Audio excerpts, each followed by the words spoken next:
നിർമ്മാണത്തിലിരിക്കുന്ന ദേശീയപാതയിൽ പയ്യന്നൂർ കോത്തായിമുക്കിനും പുതിയങ്കാവിനും സമീപം വിള്ളൽ രൂപപ്പെട്ടു. 20 മീറ്ററോളം നീളത്തിൽ വിള്ളൽ രൂപപ്പെട്ടതോടെ സർവീസ് റോഡും സമീപത്തെ വീടും അപകട ഭീഷണിയിലായി. ദേശീയപാത നിർമ്മാണവുമായി ബന്ധപ്പെട്ട ആശങ്കകൾക്കിടെയാണ് പയ്യന്നൂർ കോത്തായിമുക്കിനും പുതിയങ്കാവിനും സമീപത്തായി നിർമ്മാണത്തിലിരിക്കുന്ന 6 വരി പാതയിൽ വിള്ളൽ പ്രത്യക്ഷപ്പെട്ടത്. ഭൂനിരപ്പിൽ നിന്നും മീറ്ററുകളോളം മണ്ണിട്ടുയർത്തി നിർമ്മിച്ച റോഡിലാണ് ടാറിംഗ് കഴിഞ്ഞ സ്ഥലത്ത് വിള്ളൽ. 20 മീറ്ററോളം നീളത്തിലാണ് വിള്ളലുള്ളത്.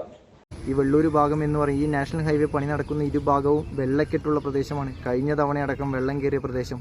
ഈ വിള്ളലുകൾ നാളുകളിൽ മഴ ശക്തമാകുമ്പോൾ ഈ റോഡ് പൊട്ടി താഴേക്ക് പോയാൽ അതിൻ്റെ അപ്പുറമുള്ള വീടുകളും അവിടെ താമസിക്കുന്ന ആൾക്കാരും എവിടെ പോകും? റോഡ് നിർമ്മാണത്തിനായി കൊണ്ടുവന്ന കോൺക്രീറ്റ് സ്പാനുകൾ ഇവിടെ അടുക്കി വെച്ചിട്ടുണ്ട്.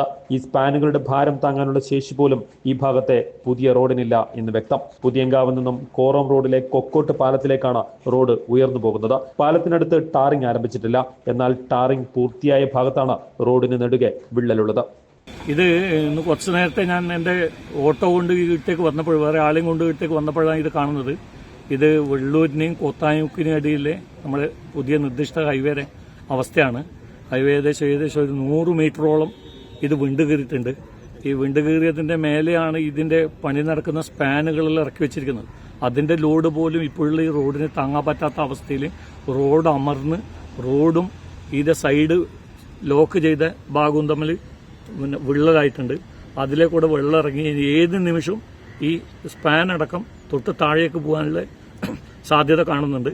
അട്ടിവെച്ച സ്പാനുകളുടെ ഭാരം താങ്ങാനാവാതെ സൈഡ് വാളിനോട് ചേർന്ന് ടാറിംഗ് ഉൾപ്പെടെ കുഴിഞ്ഞു താഴുന്നതും കാണാവുന്നതാണ്. അതായത് റോഡിന് താഴെയുള്ള സർവീസ് റോഡും സമീപത്തെ വീടും അപകട ഭീഷണിയിലാണെന്ന് വ്യക്തം.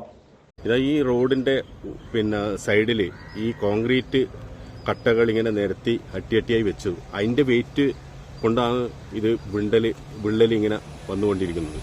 അപ്പോൾ നമ്മളിതായിക്കഴിഞ്ഞാൽ വലിയ വലിയ വാഹനങ്ങൾ, ഹെവി ഐറ്റംസ് കയറ്റി പോകുന്ന വാഹനങ്ങൾ ഇതിലെ കൂടെ പോകുമ്പോൾ ഉള്ള അവസ്ഥ നമുക്ക് പറഞ്ഞറിയിക്കാൻ പറ്റുന്നേ ഉള്ളൂ.